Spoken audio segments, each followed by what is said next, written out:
আজকে কোর্টে একজন ক্লায়েন্টের সাথে গল্প হচ্ছিল। ডাবির গ্র্যাজুয়েট, খুব স্মার্ট ও সুদর্শন ছেলে। ভার্সিটি লাইফের প্রথম দিকে ক্যাম্পাসে নাটক ও শিল্পকলায় অভিনয় করত। খুব স্টাইলিশ ল্যাভিশ লাইফ লিড করত। ব্র্যান্ডের 8 থেকে 10,000 টাকা দামের জুতা পরত, আরও কত কি। কিন্তু হুট করেই ছেলেটার ভিতর আমূল পরিবর্তন। একদম রাত থেকে যেন দিন। এখন চেহারায় সুন্নতি দাড়ি, টুপি ও পাঞ্জাবি পাজামা পরে সব সময়, দেখেই মন ভরে যায়। বললাম, আপনার দিনই ট্রান্সফরমেশনের রহস্য কী ছিল? তাবলিগে গিয়েছেন? কোনো শায়েখের খানকায় গিয়েছেন? নাকি অন্য কিছু?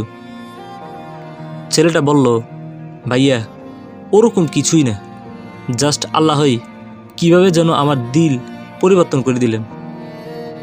তবে দাঁড়িয়ে রেখেছি শামসুল আরিফিন শক্তি ভাইয়ের একটা বই পড়ে, যেখানে লেখা ছিল, মৌতের পর আল্লাহ যদি জিজ্ঞেস করে তুমি কি নিয়ে হাজির হয়েছ, তাহলে বলবো, আয় আল্লাহ, প্রেজেন্ট করার মতো কিছুই নেই তেমন।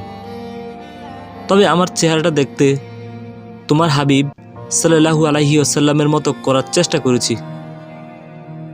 তাকে ভালোবেসে এই দাড়িটা রেখে দিলাম। ব্যাস, সেফ এতটুকু দেখেও যদি আল্লাহ আমাকে মাফ করে দেন, তবুও তো বেঁচে গেলাম। ওনার এই লেখাটা আমার দিলে ভীষণ চোট দেয়। এরপর হিম্মত করে দাড়িটা রেখে দিয়েছি।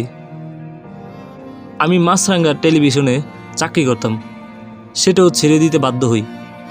তবে এই নিয়ে আমার সামান্য কোনো আফসোস নেই। রিজিকের ব্যবস্থা আল্লাহ তাআলাই করেন।